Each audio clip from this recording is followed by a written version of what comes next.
Good morning to all of you. Welcome back my YouTube channel. आप सब कैसे हैं? उम्मीद है कि आप सब भी बढ़िया होंगे और अपनी पढ़ाई भी बहुत ज़ोरों शोरों के साथ कर रहे होंगे। तो देखिए, जैसे जैसे एग्ज़ाम पास में आ रहा है वैसे वैसे घबराहट और बेचैनी बहुत ही ज़्यादा बढ़ती जा रही है। लेकिन इन सब के बीच में भी पढ़ाई करना बहुत ही ज़्यादा ज़रूरी है, क्योंकि अगर सिर्फ यही घबराहट और बेचैनी में उलझे रहेंगे और पढ़ाई डिस्टर्ब हुई तो फिर बहुत ही बड़ा नुकसान हो जाएगा। तो कोशिश यही करनी है कि कितनी भी घबराहट हो, कितनी भी बेचैनी हो, लेकिन पढ़ाई बिल्कुल भी स्किप नहीं करनी। पढ़ाई को वैसे ही एकदम दुगने जोश के साथ करना है, क्योंकि ये लास्ट का समय हमारे लिए बहुत ही ज़्यादा इम्पॉर्टेंट है।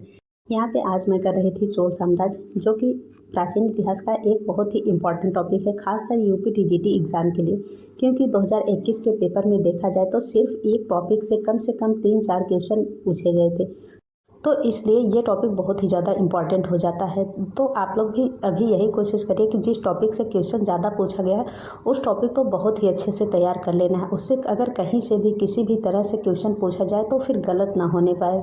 और मैं कुछ इसी तरह से अपना स्टडी करती हूँ कि जो भी टॉपिक मुझे पढ़ना रहता है उसे घटना चक्र की बुक से पढ़ती हूँ, फिर उसके साथ अपने नोट्स को भी पढ़ती हूँ। जब दोनों को साथ में रख के पढ़ती हूँ तो फिर वो चीज़ें ज़्यादा अच्छे से क्लियर हो जाती हैं और क्वेश्चन गलत होने के चांसेस बहुत ही कम हो जाते हैं। तो इस लास्ट के समय पे सिर्फ हमें 3 ही चीज़ फॉलो करनी है। एक तो नोट्स का रिवीजन, दूसरा जो हम एमसीक्यू की बुक ली है, चाहे वो घटना चक्र हो, युद्ध हो, चाहे जो भी हो, उस बुक को बहुत ही अच्छे से पढ़ना है और नोट्स का रिवीजन करना है। और तीसरा सबसे ज़्यादा इम्पॉर्टेंट है प्रैक्टिस शीट। हर दिन प्रैक्टिस सेट ज़रूर ही लगाना है, चाहे वो पूरा 125 क्वेश्चन का लगाएं या फिर टॉपिक वाइज लगाएं, लेकिन प्रैक्टिस सेट ज़रूर लगाना है। क्योंकि जितना ज़्यादा प्रैक्टिस सेट लगाएंगे उतना ही ज़्यादा हम एग्ज़ाम में क्वेश्चन सही कर पाएंगे। क्योंकि एग्ज़ाम में क्या होता है ना कि इतनी हड़बड़ाहट और बेचैनी होती है, तो फिर कई बार होता है कि अगर एक शब्द भी पढ़ने से छूट जाता है तो पूरा का पूरा क्वेश्चन गलत हो जाता है। लेकिन अगर अभी लगातार हम क्वेश्चन की प्रैक्टिस करते रहेंगे और एकदम एग्ज़ाम के माहौल में ही प्रैक्टिस करते रहेंगे तो फिर थोड़ा सा ये सारी प्रॉब्लम कम हो जाएंगे और एग्ज़ाम में बहुत ही अच्छा परफॉर्मेंस कर पाएंगे। और अभी के समय में बहुत लोगों का ये डाउट रहता है कि नोट्स का रिवीजन करें, क्वेश्चन प्रैक्टिस करें या प्रैक्टिस शीट करें। देखिए, अगर आपको ज़रा सा भी लगता है कि कोई भी टॉपिक छूट रहा है या उससे क्वेश्चन कम सही हो रहे हैं तो फिर उसका बहुत ही ज़्यादा रिवीजन करना है। और ये नहीं देखना कि सिर्फ क्वेश्चन प्रैक्टिस करना है, क्वेश्चन प्रैक्टिस के साथ रिवीजन का भी उतना ही ज़्यादा रोल है जितना ज़्यादा क्वेश्चन प्रैक्टिस का। तो इसीलिए रिवीजन मत स्किप करिए, रिवीजन बार बार करिए। जितना ज़्यादा रिवीजन करेंगे उतना ही ज़्यादा अच्छा है। ऐसा नहीं कि समय कम है तो फिर इस टाइम पे नोट्स का रिवीजन बंद कर दें और केवल क्वेश्चन प्रैक्टिस करना है, तो ऐसा बिल्कुल भी नहीं करना है। क्वेश्चन की प्रैक्टिस हर दिन करनी ही है और मॉडल पेपर लगाना ही है, लेकिन उसके साथ हमें अपने नोट्स का भी रिवीजन साथ में करते चलना है। क्योंकि आप लोग को पता ही है कि पिछले 3 सालों के बाद ये मौका आया है और ये मौका हाथ से निकलने के बाद फिर पता नहीं कितने समय बाद ऐसा मौका हाथ में लगेगा। और जब भी दोबारा मौका मिलेगा तो फिर उसमें बहुत सारे बदलाव देखने को मिलेंगे। तो फिर इसीलिए अभी ये जो समय है इसे एकदम अपना अंतिम समय मान के तैयारी करना है। बाकी आगे जो होगा वो तो देखा जाएगा। देखिए, जब भी तैयारी करते हैं तो कभी नहीं लगता कि हमारी तैयारी 100% है। हमें अंदर से यही लगता है कि सामने वाले का ज़्यादा तैयार है और हमारा तो कुछ भी नहीं। ऐसा ज़्यादातर लोगों के साथ ही होता है। लेकिन इसी तरह की तैयारी में लोग सिलेक्शन ले लेते हैं। तो हमें भी बस अपना प्रयास अच्छे से करना है। हमें अपनी तरफ से कोई भी कसर नहीं छोड़नी है। बस हमें अपना अंतिम मौका मान के लगातार अपना 100% देते रहना है। बस यही सोचना है कि ये जो 15-20 दिन का समय है ये हमारे लिए बहुत ही ज़्यादा कीमती है। हम इस समय को अपने हाथ से जाने नहीं देंगे, अपना हर संभव प्रयास कर लेंगे। बाकी आगे क्या होगा वो तो हमारे हाथ में नहीं, लेकिन हमारे हाथ में आज का समय है। तो हमें आज के समय को अच्छे से यूज़ करना है और कोशिश यही करनी है कि ज़्यादा से ज़्यादा समय निकाल के हमें अपनी पढ़ाई के लिए समय देना है। अभी तक जो समय बीत गया है उसमें हमने कितनी लापरवाही है कि कितना नहीं पढ़ाई किया, कितना कम समय दे पाए, ये सारी चीज़ें मायने नहीं रखती। लेकिन अगर ये 15 दिन का समय हम बहुत अच्छे से यूज़ कर लें और अपनी तरफ से पूरी जी जान लगा दें तो ज़रूर ही हम एग्ज़ाम में बढ़िया कर पाएंगे। बस ज़रूरी यही है कि हर समय सकारात्मक सोच के साथ अपने लक्ष्य की तरफ ध्यान करके हमें लगातार अपनी मेहनत करते रहना है।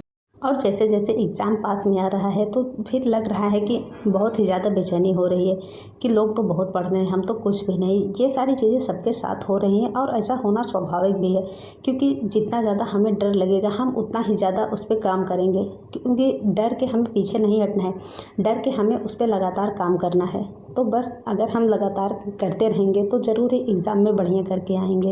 और जब भी हम पढ़ने बैठे तो हमारे माइंड में सिर्फ एक ही चीज़ चलनी चाहिए कि ये जो मौका है ये हमारा एकदम अंतिम मौका है, फिर इसके बाद हमारे सामने कोई भी मौका नहीं। जब ऐसा माइंड सेट करके हम पढ़ाई करते हैं तो बहुत ही अच्छा फील होता है और चीज़ें अच्छे से याद भी होती हैं, क्योंकि माइंड को एक प्रेशर रहता है कि अब इसके बाद हमारे पास कोई भी मौका नहीं है, तो फिर बहुत ही ज़्यादा हम पॉजिटिविटी के साथ पढ़ाई कर पाते हैं।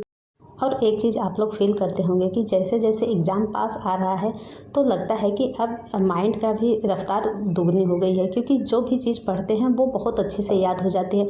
बहुत ज़्यादा हमें सोचना नहीं पड़ता कि ये चीज़ हम भूल रहे हैं। क्यों तो बस हर हाल में कोशिश यही करनी है कि चाहे जैसे भी हो सके अपने टाइम की बचत करके हमें अपना 100% देना है, क्योंकि बस 15 दिनों की बात है, फिर इसके बाद तो हमारे सामने कोई भी इतना ज़्यादा प्रेशर नहीं है।